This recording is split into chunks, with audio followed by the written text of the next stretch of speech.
Hi, I'm Peter Mallouk. Welcome to 1,000 Miles from Wall Street. I'm here with our guest, Gary Rossi from Fidelity. Thanks for joining us today. My pleasure. Good to be here, Peter. You've spoken at a few of our symposiums, and you're always one of the most popular speakers that we have. And I think part of it's very compelling, and the other part is everyone's horrified about cybercrime. And you do a great job of taking that topic that I think a lot of people find a mystery and simplifying it for them and giving them some practical tips on how they can protect themselves.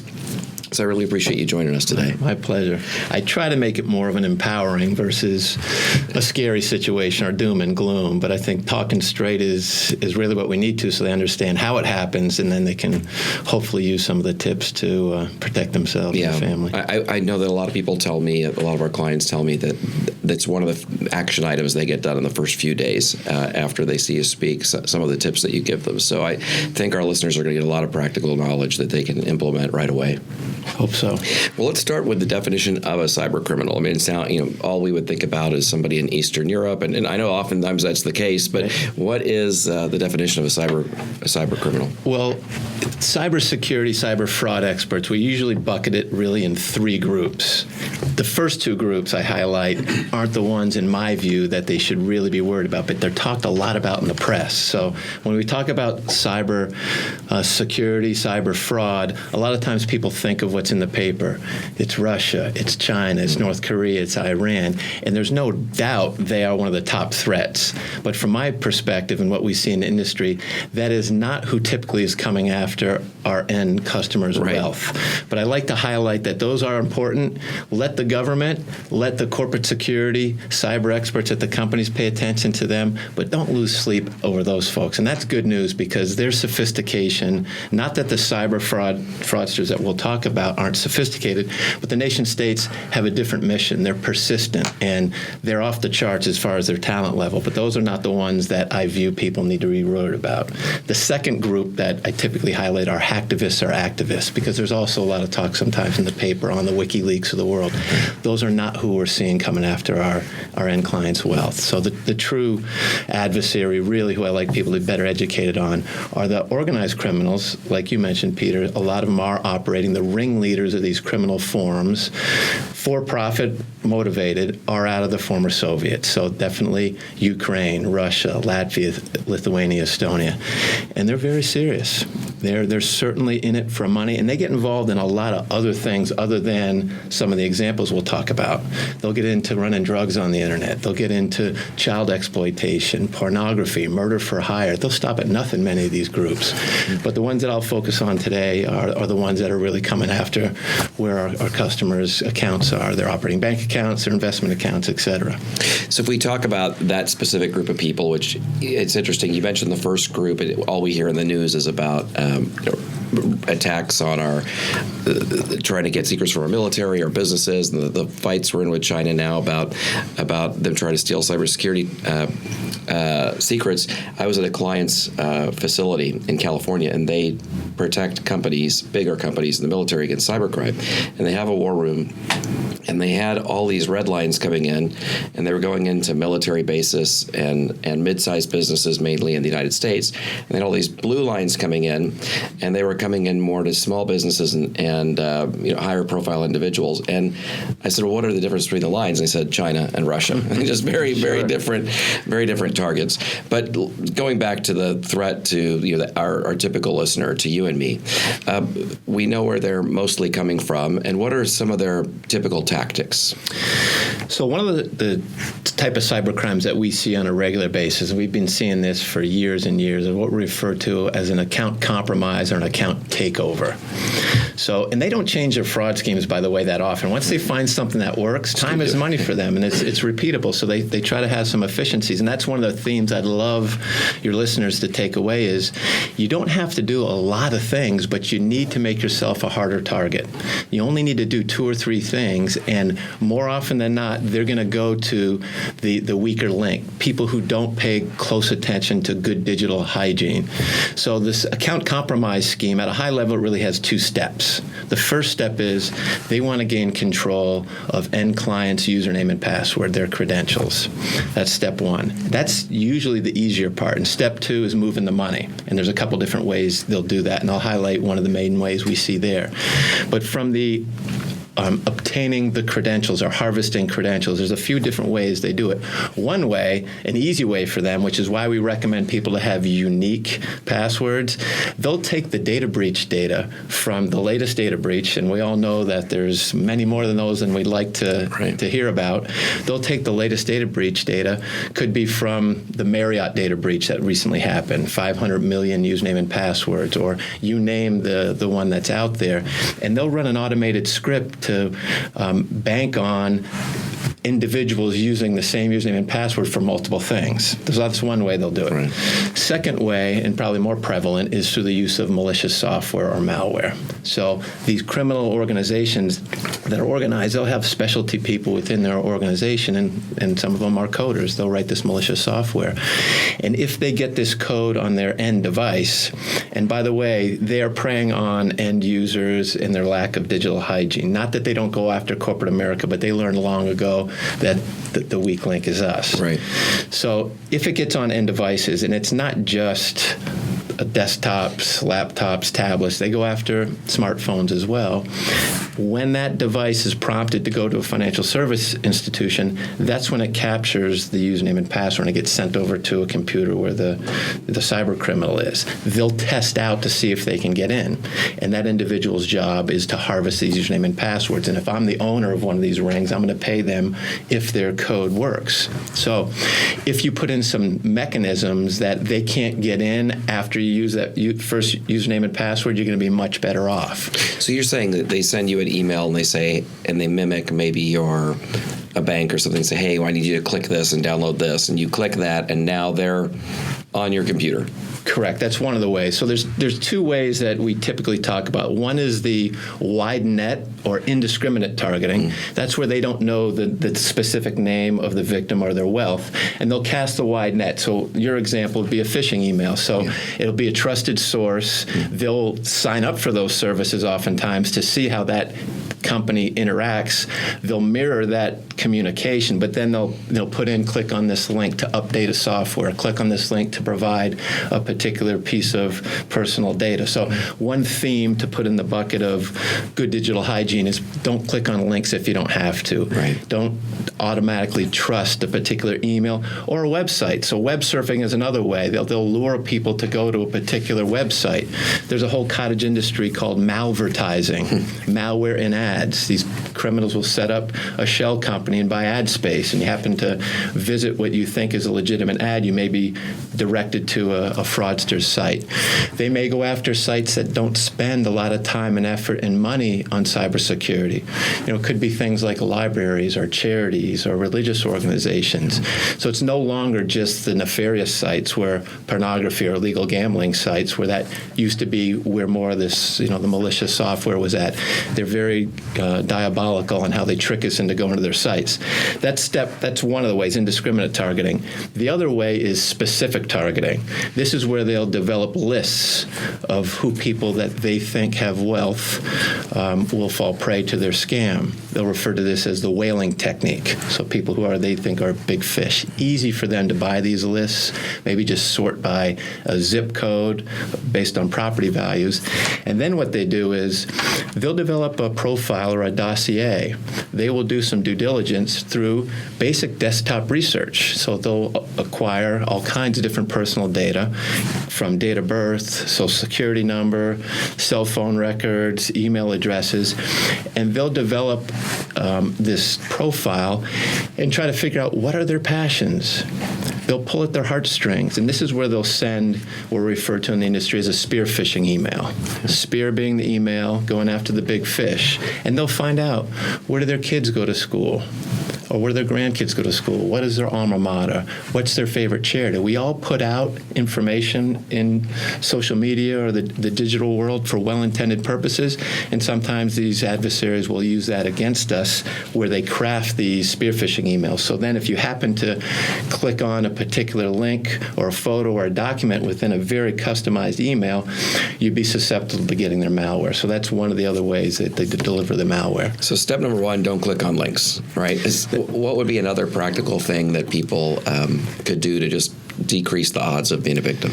So for that step one of harvesting the username and password, I would highly recommend wherever you have your wealth, leverage an extra password at login. Many people call this two-factor authentication or two-step authentication. That way, if they get your original username and password, most often they're going to test out to see if they get in. But if you've activated that, then the bad guy, when they go to test it, they're going to get a second screen that's looking for that one-time password. Right. And more often than not, they're just going to move on to the next target. It's much harder for them to defeat that two-factor authentication.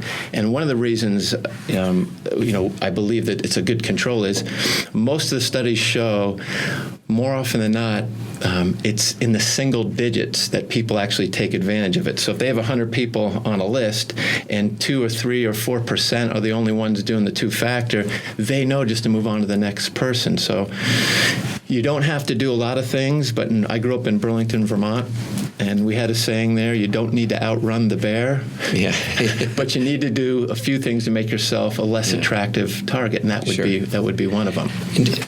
And dual-factor authentication, for those that don't know, it basically you enter your username and password, and then they send a code to your cell phone or something like that, and then you enter that code in. And so as long as you've got that in place, it's nearly impossible for somebody to. It certainly makes it much more difficult. So sending a text message is one method. Many firms, we offer a couple different ways where you load a token, a piece of software. It's a soft token where you actually touch a button on your phone or whatever device you load it up on, and you self-generate that code. So that's another way of two-factor authentication. So the step of the fraud, they acquire your username and password, but the harder thing for them to do is actually move the money out of the accounts, because many of us, your firm, our firm, we have ways to monitor money movement. We have controls behind the scenes.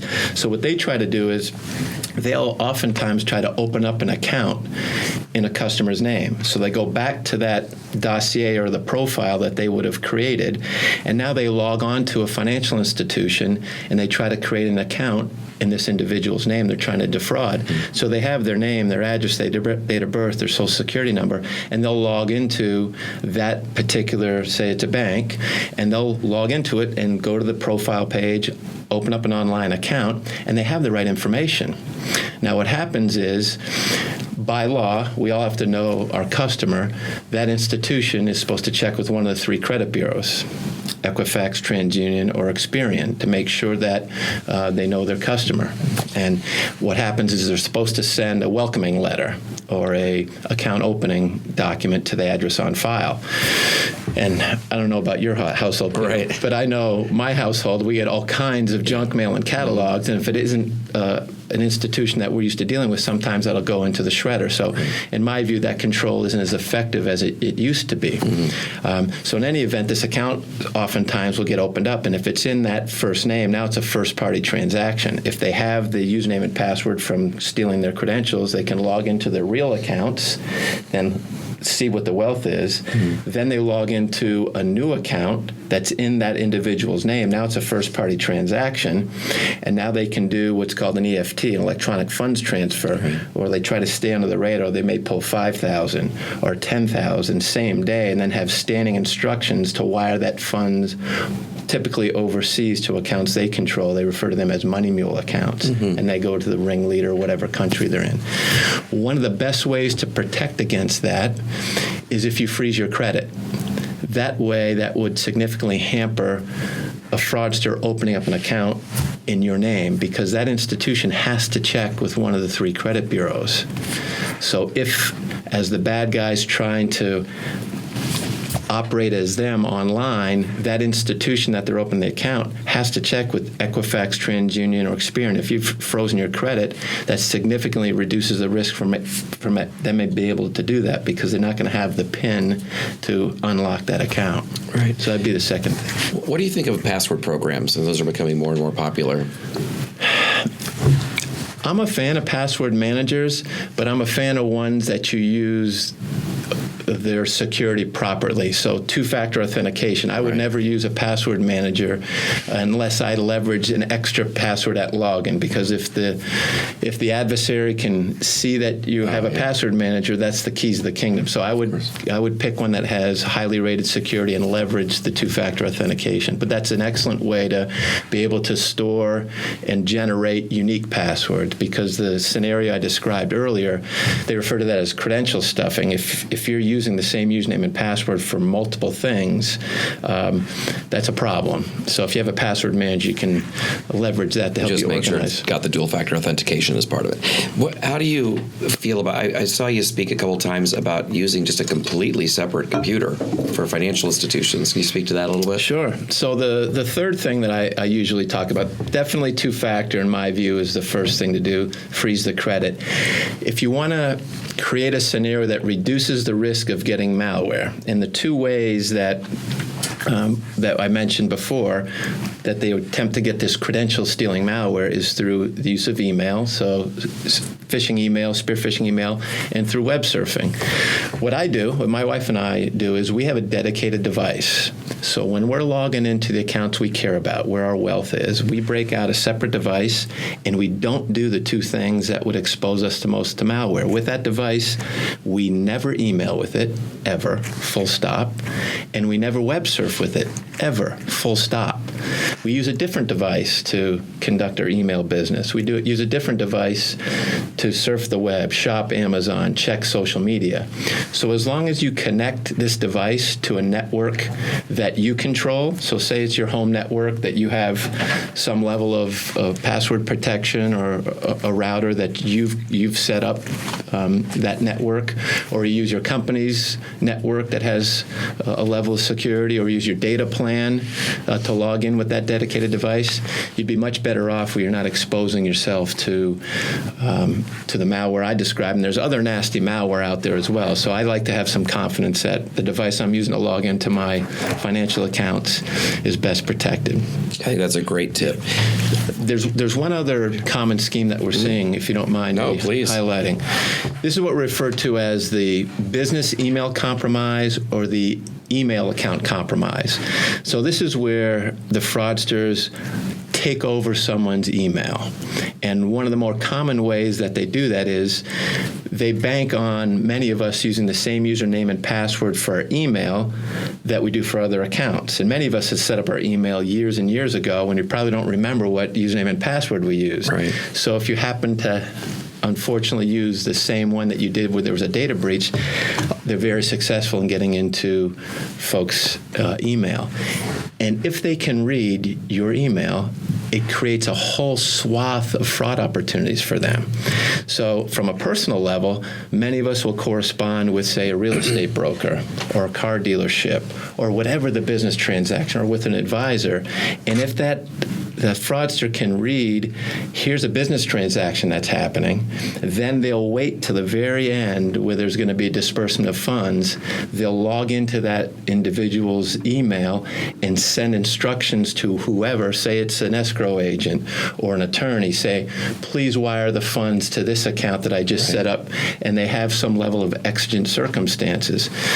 These type of frauds are into the billions, and the FBI and others are doing a very good job, in my view, of tracking down folks. So that's another area that I would encourage people, A, to use a unique password, username and password for the email, and many email providers now are offering two-factor authentication.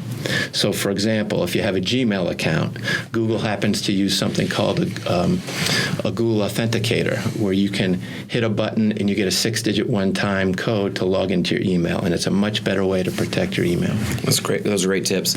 You talked about how when they're really focused on somebody, they'll try to gather information and approach them, and that makes me think of social media. Do you have any tips? I mean, so many people are on Facebook and LinkedIn and Twitter and Instagram. Do you have any tips for how to not overshare and protect yourself? Sure. So from my standpoint, we refer to this as someone's digital footprint. So what I like people to think about are two things when we talk about your digital footprint. One is awareness. So what you and I or everyone puts out on social media for well-intended purposes, just know that could be used against you from a bad guy when they're profiling you. So understand what you're putting out there on, say, Facebook or LinkedIn or even company bios. Leverage the security settings. Many of these systems have good security settings that you could use, say, a two-factor to log in, or not show your friends or your likes on Facebook to the free world, because they'll mine data to do that.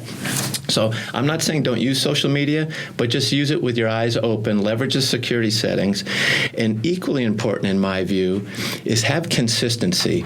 So if I'm the bad guy and I'm targeting someone, I don't just draw a circle around that one individual. I draw it around their entire orbit, their spouse, their partner, their kids, their grandkids. So I look to find out what are their passions, so that's the way I may be able to select the fraud scheme I'm going to use. So I think it's helpful for families to do what we refer to as a digital footprint analysis, so you could see how your entire family looks like online.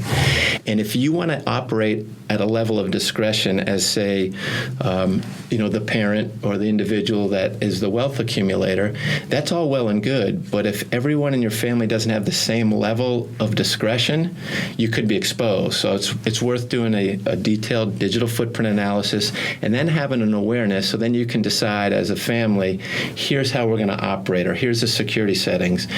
So that's more of an awareness and a consistency standpoint. We talk to our clients about not everyone's super sophisticated cyber criminal. I mean, if they know you're out of town because on social media you're sharing and you're going, I can't wait to come back next Sunday. And I mean, it's not that hard to figure out you're not in your house, and sure. and someone can take advantage of you the old school way.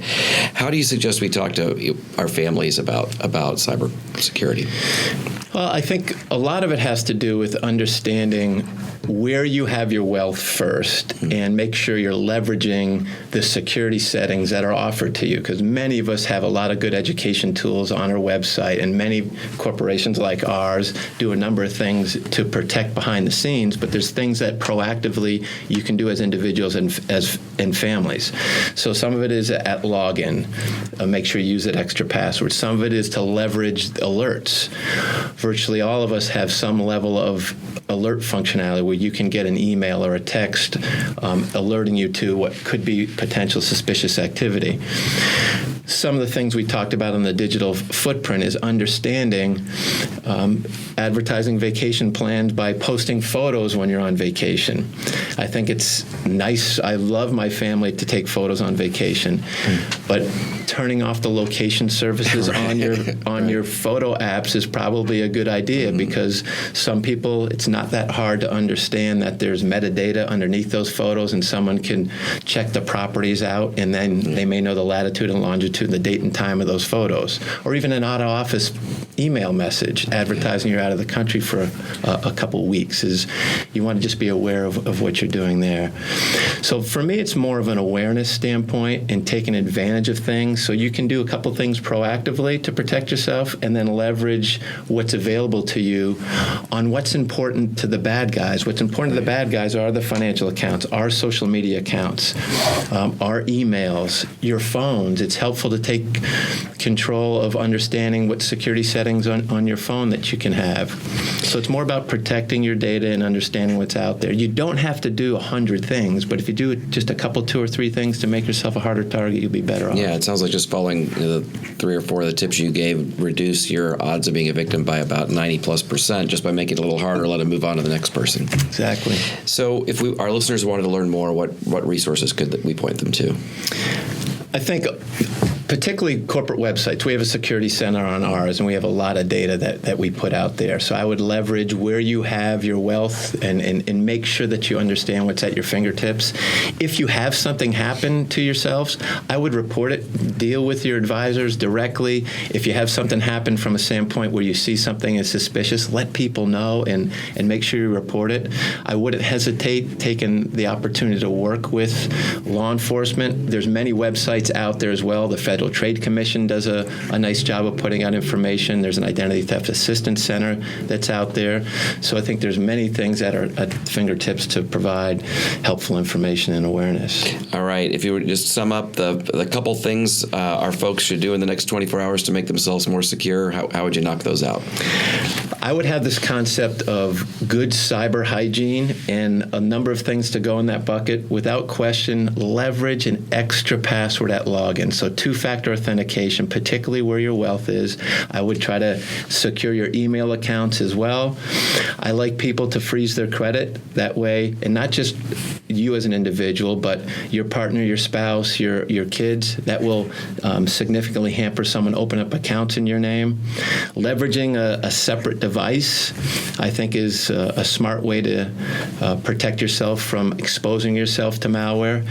But the other good digital hygiene tips I would recommend is don't click on links, as you mentioned, Peter, if you don't have to. I would keep your systems updated, so your operating system, whatever that is, keep it updated.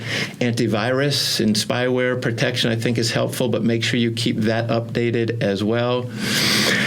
I'm not a huge fan of using public Wi-Fi, particularly. Most of us have hotspots and data plans. I would leverage that where you can.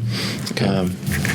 Well, that's a fantastic advice. I think that a lot of people have action items now, and as always, you do a really amazing job giving really practical, valuable information to folks. In this case, our listeners. Really appreciate you coming out here today. Thank you, Peter. Thanks for having me. This commentary is provided for general information purposes only and should not be construed as investment, tax, or legal advice. Past performance of any market results is no assurance of future performance. The information contained herein has been obtained from sources deemed to be reliable but is not guaranteed.